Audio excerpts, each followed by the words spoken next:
भारत के उत्तर प्रदेश राज्य का एक ऐसा गांव जहां नहीं मनाई जाती है रामलीला। एक ऐसा गांव जहां लोग रावण को मानते हैं अपना पुरखा। उत्तर प्रदेश के गौतम बुद्ध नगर में ग्रेटर नोएडा से करीब 15 किलोमीटर दूर बसा एक गांव है जहां पैदा हुआ था दुनिया का सबसे शक्तिशाली राक्षस। जी हाँ दोस्तों, त्रिलोक विजयी रावण, लंका का स्वामी रावण, वो रावण जिसके घर देवता पानी भरते थे, जो ग्रहों पर पैर रख कर बैठता था, जिसके आदेश पर हवा अपना रुख बदल लेती थी। दोस्तों, इस गांव को बिसरक के नाम से जाना जाता है। श्रीलंका नहीं बल्कि भारत के इसी बिसरक को लोग रावण के गांव के रूप में जानते हैं। ना तो यहाँ दशहरा मनाया जाता है और न ही रावण के पुतले को जलाया जाता है। पहले जब इस गांव के लोगों ने रावण के पुतले को जलाया था तो यहाँ कई लोगों की मौत हो गई थी, जिसके बाद गांव के लोगों ने मंत्रोच्चारण के साथ रावण की पूजा की। तब जाकर यहाँ शांति हुई। कहते हैं कि रावण के अलावा कुंभकर्ण,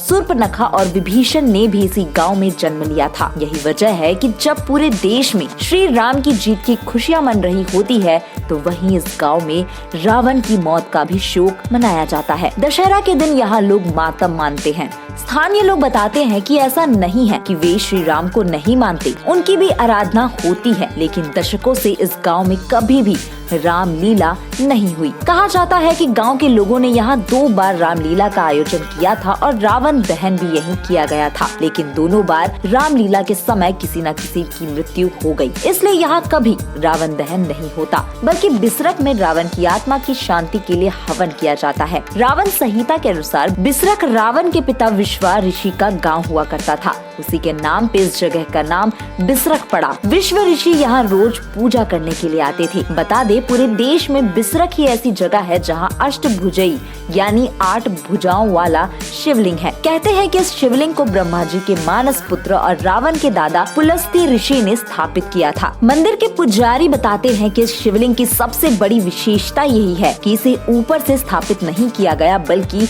यह नीचे से प्रकट हुआ। गहराई में ये शिवलिंग कहाँ तक जाता है, करीब 20 फीट की खुदाई के बाद भी पता नहीं लग पाया। इस गांव में रावण का जन्म तो हुआ ही था, उसने वेद शास्त्रों की पढ़ाई भी यहीं से प्राप्त की। ऐसा माना जाता है कि हिंडन नदी के मुहाने पर बने दुधेश्वर नाथ शिवलिंग को भी रावण ने ही स्थापित किया। यहाँ के लोग रावण को गांव का बेटा और यहाँ का देवता मानते हैं। उनका मानना है कि विश्व पर राज करने वाला, दुनिया का सबसे बड़ा विद्वान और शिव भक्त रावण कहीं से भी घृणा योग्य नहीं था। वो माता सीता को नहीं बल्कि छाया सीता को अपने साथ लंका ले गया था। देवी सीता तो अग्नि में समा गई थी, इसलिए रावण यहाँ के लोगों के लिए पूज्य है, उनका पूर्वज है। दशहरा के दिन यहाँ घर में सुबह शाम पकवान तो बनाया जाता है, लेकिन ना तो गांव में रामलीला होती है और न ही रावण का पुतला जलाया जाता है। फिलहाल इस वीडियो में इतना ही। मिलते हैं अगले वीडियो में। आप इस गाँव के बारे में क्या सोचते हैं, अपनी राय कमेंट करके जरूर बताएं।